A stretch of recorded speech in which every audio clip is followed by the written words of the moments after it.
Туугандар, ассаламу алейкум. Бүгүн да болсо сиздер менен өтө бир мондай сонун бир жаңылыкты бөлүшкүм келип турат туугандар. Эми могу Россияга келген мигранттар, основном Москвага келген мигранттар, биздин жердештер, катталуучулар видеонун аягына чейин көрүп турсаңыздар, сиздер үчүн жанагы иши жок жаткандарга өтө жанагындай өтө сонун жаңылык болуп атат.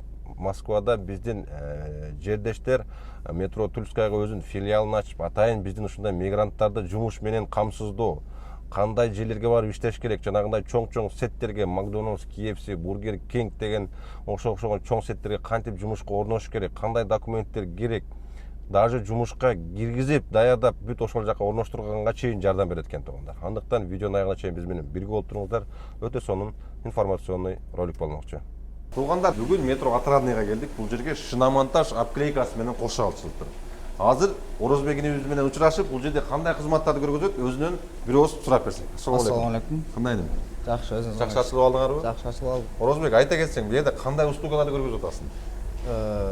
Шиномонтаж 15, 14, 13төн баштап 22 размерге чейин кылабыз. Анан бушный баллондордун любой размери бар. Жаңылардын деле любой размери бар. Чоң баллондор, жаңы бушный, под заказ бүт бары бар. Под заказ бүт бары бар. Бул жерде азыр склад жокко байланыштуу. Баллондор башка жакта. Башка жакта.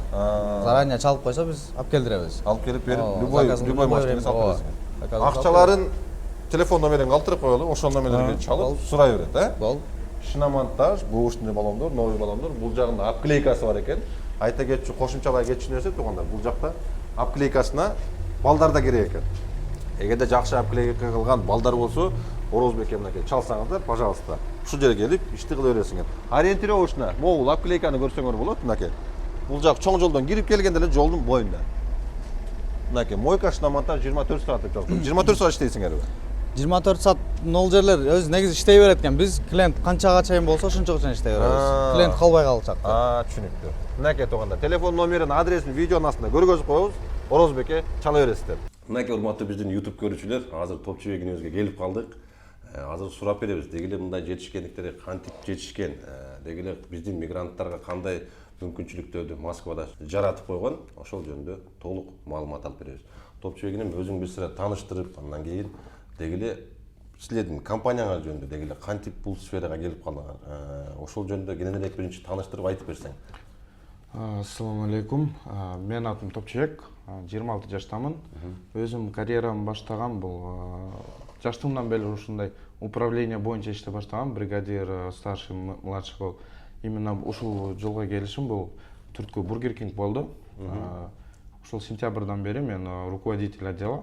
Ошол боюнча иштеп келип атабыз. Именно азыр могул сен отурган компаниянын руководители. Бизде мындай да, Job Person деп бул основной биздин бренд компания. Анан мындай айтканда балдары болот. Биздин юрлицо болот, ооба. Договор объект менен заключать эткенде юрлицо болот.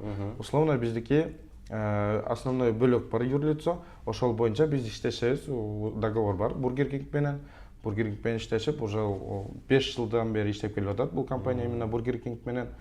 Не только Бургер Кинг менен, бөлөк сфера деле бар, основной грузчик, склад. Ал уже кененирээк суроолор болсо, ал жөнүндө азыр кененирээк сурап бир сыра түшүндүрүп айтып кетебиз, дагы кайсы жумуштарга бул жерде неме болот. Бизди өтө сүйүндүрөт туугандар, биздин ушундай жаш кадрлар ушул Москва жергесинде деги эле мондай руководительный немелерди алып, ушул жакта ушундай биздин жердештерге кызмат көргөзүп ушинтип аткан туугандар. Эми ошол именно немелерге келсек, азыр кайсыл сеттерге именно биздин мигранттарды, то есть биздин жердештерди жумушка орноштуруп атасың. Направление бул Бургер Кинг. Россия боюнча иштешебиз, бир эле Москва менен чектелбейбиз. Россия боюнча иштешебиз. Ар бир Россиянын аймагында өзүнүн ставкасы бар да, мындай карап. Москвада и областта условно 225тен башталат саатына. Жумуштун плюстарын айтып кетсем, бул 2 раза в месяц зарплата обязательно. Официальный договор кылабыз. Эгерде биздин мекендештер бар, официальный иштеп, условно декретке чыккан, бирок иштегиси келет. Анын деле жолдорун табып, аларга жумуш менен үйдүн жанынан метронун алыс караштырбайбыз да, ошо условно 1-2 станция үйүнөн караштырып, ошол жумушка киргизебиз. Азыр эми бул Бургер Кингке официально орношкондо кандай документтер керек ошондой? Основной паспорт, миграционная карта, регистрация, СНИЛС. В дальнейшем эгерде керек болуп калса бул ННН керек болот и перевод паспорта. Так, керектелүүчү анча документтерди да жасап беребиз деп калдым. Же только Документтер жумушка? боюнча муну караң, эгерде биздин мекендеш Кыргызстандан кече эле келген болсо, условно, эми сразу документ кылыш азыркы учурда условно кыйын. Биз ошол паспорт миграционный менен алабыз жумушка, ал иштеп уже бир айдын ичинде документтерин тактайт. Биз көбү СНИЛС, НННди сатып алышат. Там 1000 сом, 1,5 сом. Аны акцесс кылса болот, МФЦны прямой кайрылып эле, СНИЛСти бир күндө алса болот, налоговга кайрылып, НННди бир неделянын ичинде алса болот. Ошол жолдорун көрсөтүп беребиз. Аксыз алган, именно акчалай эмес. Көрсөтүп, уже постепенно бир айдын ичинде бизге документтерди берет, биз аны оформление кылабыз уже официальный түрдө. Кыргызстандан келгенден кийин ошол паспорт миграционкасы менен силер убактылуу иштеп, пока документтер даяр болчу, жумушка кирип иштеп турса болот. Ооба. Мынакей тургандар өтө сонун мүмкүнчүлүк. Эгерде үйдө жаткандар болсо, иш таппай жүргөндөр болсо, мынакей топчубекке кайрылсаңыздар. Телефон номер, адресин обязательно көрсөтүп, негизги эми азыркы учурда проверкалар көп болуп атат жумушта. Бизде основной азыр Питерде көп болуп, биз көп убакытты Питерге бөлүп атабыз. Москвада эгерде ушинтип эми эле кирсе жумушка, милиция кызматкерлери карадан проверка кылып кармалса, бизде өзүбүздүн мындай айтканда служба безопасность бар. Ал жагынан да жакшы. Бизге жазышат, ушундай ресторан ушундай кармап кетишти деп. Биз моментальный реакция кылабыз. Отчет жөнөтөбүз, ушундай ресторанда проверка болду. Документтер боюнча кандай косяк бар, биз жактан косяк барбы же сотрудник жактан. Вот, ошолорго карап, уже алар карап, колдон келишинче 5 штраф чыгарышат. Бизде уже болуп турат андай нерселер. Эгерде сотрудниктин жумуш ишинин регистрациясы базада жок же просрочен болсо, тилекке каршы ал жактан биз мындай эми жардам бере албайбыз. Себеби за регистрацию несет сотрудник сам дегенде. Эми биз аракет кылып көрөбүз, аны мындай эле болбойт экен депчи. Биз байланышып обязательно көрөбүз. Колдон келсе биз аны чыгарып кетебиз. Силерге бул жака келгенде эгерде документтери неме болсо бүт баары базадан текшерилеби? Бизден регистрация регистрация жок, базадан текшербейт. Себеби законда айтылганда изначально за регистрацию несет сотрудник сам деп ответственность. Ошол себептен биз ошол фактически берген регистрация менен жумуш кылабыз. Ошол аркылуу биз уже договор жасап, полностью базага уведомление беребиз. Сотруднику первоначально сразу договор беребиз, анан уведомление беребиз о том, что базага бердик депчи. Госуслугадан беребиз, азыркы учурда мурда почтадан болчу, кичине кыйынчылыктар көп болчу. Азыркы учурда моментально. Так, ошол силер берген трудовой договор менен азыр регистрацияны продлить этиш өтө кыйын болот. Ошо менен продлить этип алса болобу? Спокойно продление кылып Как положено алат. Без проблема. Базада болот. Уведомлениени беребиз, ходатайство кетсе, ходатайство справка десе справканы беребиз, бүт жагдан справкалар туруп беребиз. Эң негизгиси биздин договор менен ОМС алса болот. ОМС компаниялар көп берет, бирок аларда требованиясы бөлөк. Кээ бирде эмнеге договордо дата рождения астында болсо, кээ бири сурайт эмнеге үстүндө деп. Биз аларга айтабыз, ошол компанияга бар, договорун көрсөт, каталары болсо көрсөтүн, мындай карандаш менен жазып беришет, бизге жиберишет, биз ошол договорго карап түзүп беребиз. Мекендештерибиз жеңилдик менен ОМС алып, медицина жактан өздөрүнө мындай аксыз караныш үчүн. Ошондой эле ошол прикрепление больницага болгондон кийин биз полностью больничныйлерин төлөп беребиз. ОМС алып, полностью официально иштегенден кийин ооба. Өтө жакшы, өтө жакшы. Эми айлык акысына келсек. Айлыкты айтайык. Эми основной бул Москва, Питер болуп атса, Москва боюнча айтсак, Москва, Московская область бул биринчи ай стажировочный деп коет, төлөнөт биринчи күндөн 255 рубль саатына. Биринчи эле киргендеги ала турган 255 рубльдан саатынан кетет. Ооба. Эми биринчи убактын сразу айтайын, эгерде опыты жок болсо, башында бир неделя условно сааты кичине азыраак берет, чтобы сотрудник үйрөнүп адаптация болгон үчүн минимум 4 саат, максимум 2 саатка чейин. Эгерде сотрудник уже опытный, быстро бат үйрөнүп кете турган болсо, ага сразу 12 сааттан коюп бергени даяр директорлор. Эми мындай айтканда ресторанда көп, директорда көп, башчыда көп дегенде каждый директорго өзүнчө подход кылабыз.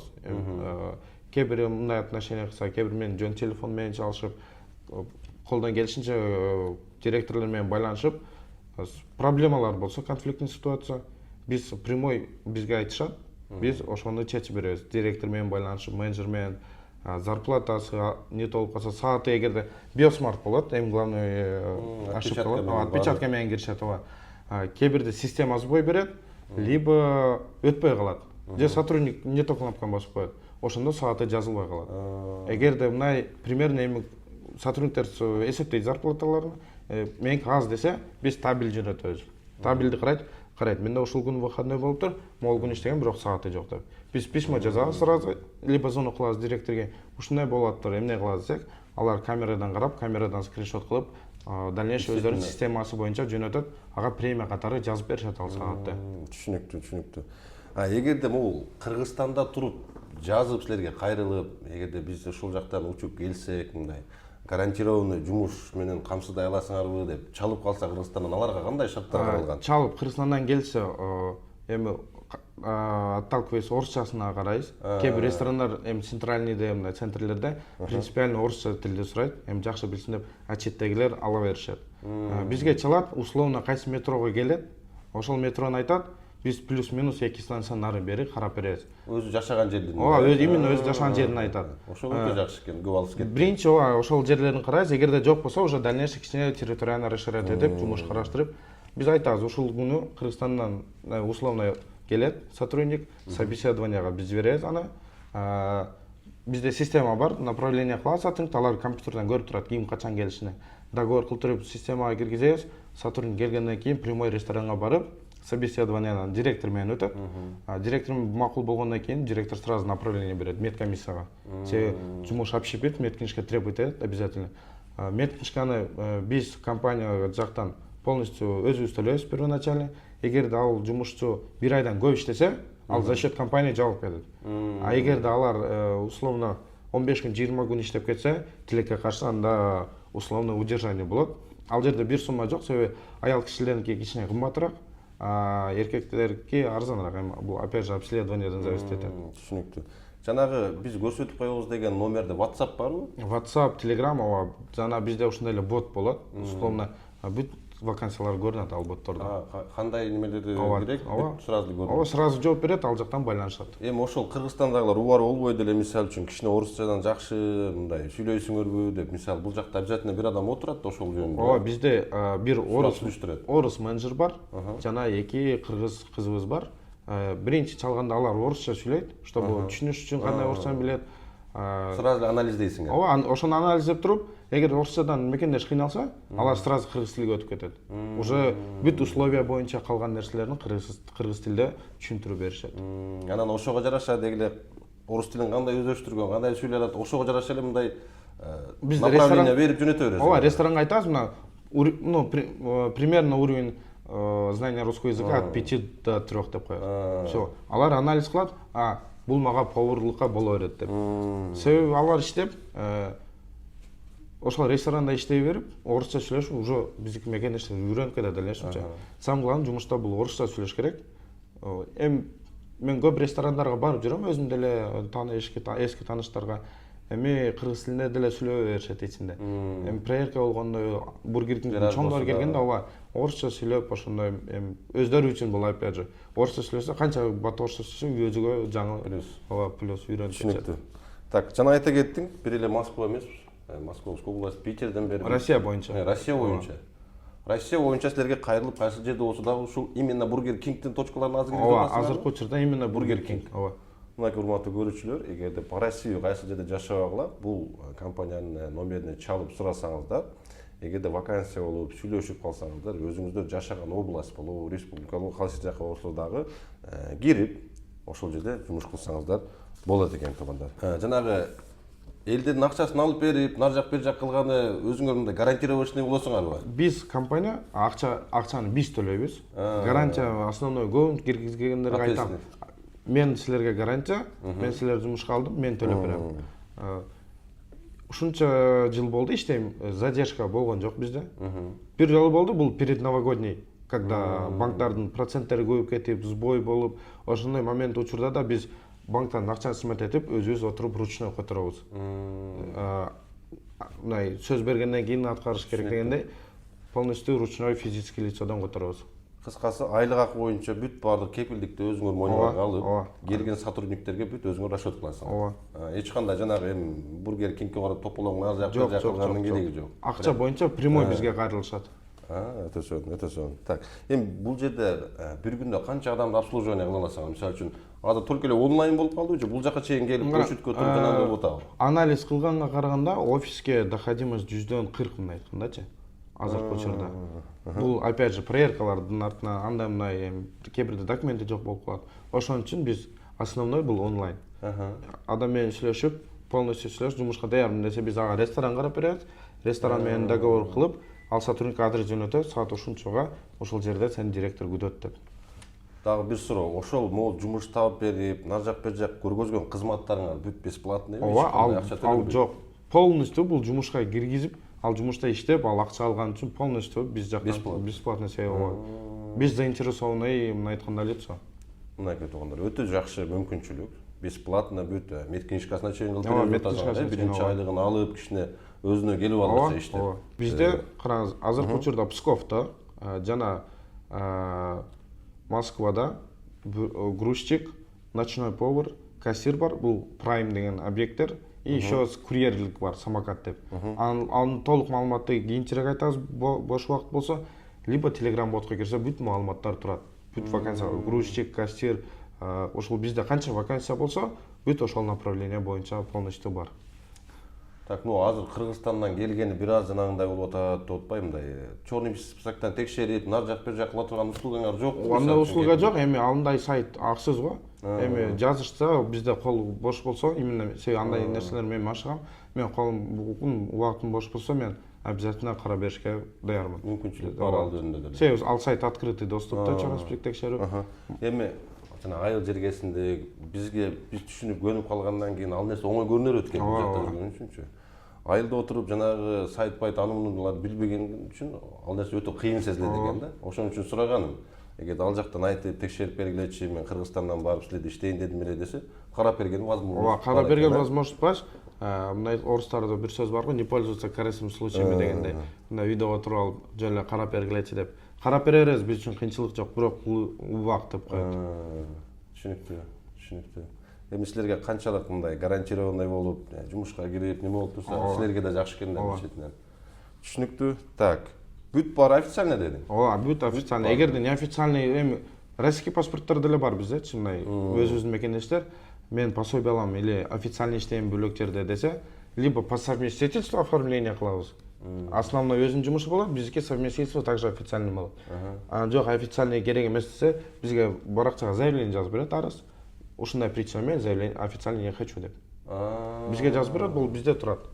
Неофициально иштесе да болот. Эми гражданстволор жанагындай да, кичине бир аз жаш өтүп калгандар, пенсияга чыккандар, иштешип жүргөндөр. Ооба.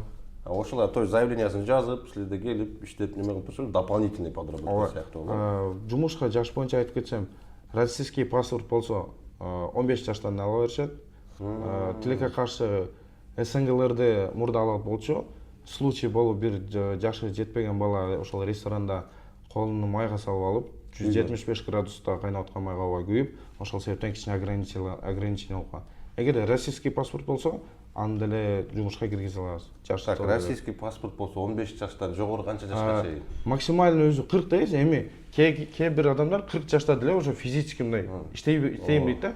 Аларды деле мындай өзү физически даярмын десе, биз направление кылабыз, биз үчүн направление кылыш кыйынчылык эмес. Жумушка барып, жумушту карап, колдон келсе, иштейм десе, директорлор менен сүйлөшүп киргизип беребиз. Жакшы, жакшы. Эгерде биздин могу Кыргызстандын гражданины болсо, аларга кандай ограничение бар жашы боюнча? 18ден ошондой эле 40-45. Строго 18 жаштан жогору. Ооба, строго 18 жаштан ооба. Анан кийин бир эле биздин могу Кыргызстандын паспорт эмес, деги эле могу СНГ, соседний республика. СНГлерди полный алабыз. Өзбек, тажик бизде бар. Азыркы учурда бизде Питерде основной студент. Бул СНГлер эмес, бул Египет, Монголия, Сирия, Афганистан ошол студенттер менен деле биз иштешебиз. Ооба. Так, эми ошол СНГ, мисалы эми биздин Кыргызстандыкы эмне документтер керек экени ясно, да? Мисалы өзбек, тажиктерден кандай документтер? Өзбекке ошол эле паспорт, регистрация, миграционная карта, СНИЛС и патент. Аларга патент обязательно. Ооба, алардын себеби основание аларга патент.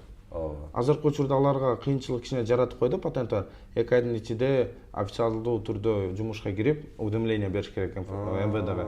Ошол себептен биз жумушка кириш менен полный пакет менен келишсе, сразу договор берет, чтобы алар тезирээк документтерин бүтүрүп аласыз. 2 айдын ичинде алар өдөмөт этпесе, бүт документтери аннулирован болуп кетет. Өтө жакшы. Мынакей биздин урматтуу көрүүчүлөр өтө жакшы возможность жаратып коюптур. Мынакей Топшубеке телефон номерин, адрести анда телефон деле көрүп эле. Телефон деле жок, адрес деле, пожалуйста, офиске келип, офисти көрүп, бетме-бет сүйлөшөбүз десе, биз прямой офис. Ооба, эшик ачык, дайым. Эми жанагы телефонда неме болсо, эми кидала, мидала эмеспи, тияк бияк болсун деп мындай башка ойлор келбесин деген. Жок, ооба, Пожалуйста, офис ачык болот. Телефон номерди, адрести көргөзүп коебуз туугандар, видеонун астына. Келип, мынакей Топшубек менен сүйлөшүп, бул жакта бүт өзүнүн дагы менеджерлери бар экен, отдел кадры бул жакта отдельно бүт бардыгы вовремя өзүнүн местосунда иштешет экен. Келип көрүп, өзүңөр мындай күбө болуп ишенип кетсеңиздер болот экен. Дагы кошумча кандай маалыматтар? Бизде мекендеш жумушка кирип, артынан таанышын алып кирсе, ал таанышы 120 саат иштесе, биз ошол алып кирген адамга 8000 төлөп беребиз. Приведи друга. Приведи друга мындай болсо, ооба. Эми мындай айтсак, кээ бир эми случай ар кандай болот. Кудай сактасын, кээ биринин бир туугандары өтүп калса, эми бизге айтат, справка көрсөтөт, биз өзүбүздүн компания жактан дополнительный жардам көрсөтөбүз. Өтө жакшы. Мурда жылы мен территориал болуп жүргөндө бир биздин сотрудник өзү тилекке каршы сууга чөгүп жанында каза болду. Биз жумуштан компаниядан 20 000 бөлүп бергенбиз жардам деп атасыначы. Ошондой эле эми биз мындай нацияга бөлбөйбүз, биз үчүн баары бир сотрудник, баары биздин компанияда иштейт. Орустарда деле болуп турат, аларга деле бөлүп берет. Мындай айтканда неизбежно бул ситуация. Так, ал дагы өтө жакшы. Эми по России отасында данный момент канча адам требует этет, приблизительно мындай по России болгондо силерге мындай элдер билсин, чтобы мындай вакансия ушунчалык. Бургер Кинг менен условно 25 компания иштешет. Алардын бири биз. Средний азыркы учурда ачык вакансия 5500. 5500 открыт. Ар кандай менеджери бар, кассири бар, повары бар, уборщицасы бар. Бизде уборщицалар бар, вообще орусча тилде түшүнбөйт. Бирок аларды алып берет, себеби алар жумуш эмне, залды тазалап, подносту тазалап койсо болду. Алар кухня жакта уборка кылышпайт, уборщица. Себеби ал жакта сотрудниктер өздөрү иштешип, өздөрү мындай тазалыкты кармап турушат. Ошондо мындай баштайлы. Уборщицадан баштап мындай ошол жерде иштеген менеджерге чейиндикилердин мындай айлыгын монукунча деп айта кетсең. Средний мына азыр статистика бар менде. Средний азыр ачтым, айтып берейин. Так, сотрудник Санкт-Петербургда иштейт. Бизде айында конкурс болуп турат, каждый месяц конкурс болуп турат. Бул опять же компания жактан төлөнөт. Ким көп саат иштесе, биз жактан 8000 премия биринчи местага, экинчи местага 5000 премия, үчүнчү местага 3000 премия. Бул дополнительно айткан заработок. Средний заработок мына 76 000 деп турат. 76 000 уборщик алып. Ооба, бул уборщик өзү график менен. Так. Графикте бар, 12 сааттан иштеген бар, 11 сааттан, 10 сааттан. Жумасына канча күн? Выходной. Бирден выходной кылган. Жумасына бирден күн выходной болуп, ошо где-то средний 70 000 айлык алат. Ооба, средний. Биринчи ай киргенде ал стажер болот. Бүт телефондо курс берет обучение. Аларды өткөндөн кийин экинчи уже сотрудник болуп эсептелет, не стажер болуп. Премиялар бар. За результат ресторан коюлат, результат месяц план. Условно 12 миллион ресторанга бир айга ал кылат. Ресторан сотрудниктер ошонун артынан плюс еще премия алышат. Мынакей урматтуу биздин YouTube көрүүчүлөр өтө жакшы условия көргөзүп коюптур. Үйдө жаткандар болсо, дегенде даже айтып атат, Кыргызстанда туруп эле бизге связга чыксын. Эгерде ошол керектүү вакансия болсо, ал жактан дагы сүйлөшүп көрүп, эгерде келсе, документи бүт элек туруп дагы жумушка алып, возможность жаратып беребиз деп аткандар. Ушундай, эмки видеодо көрүшкөнгө чейин сак саламат болуңуздар. Сиздердин оюңардагы бүт суроолорду бердик деп ойлойм. Дополнительно дагы суроолор болсо, телефонго кайрылып, болбосо комментарийге жазсаңыздар дагы болот.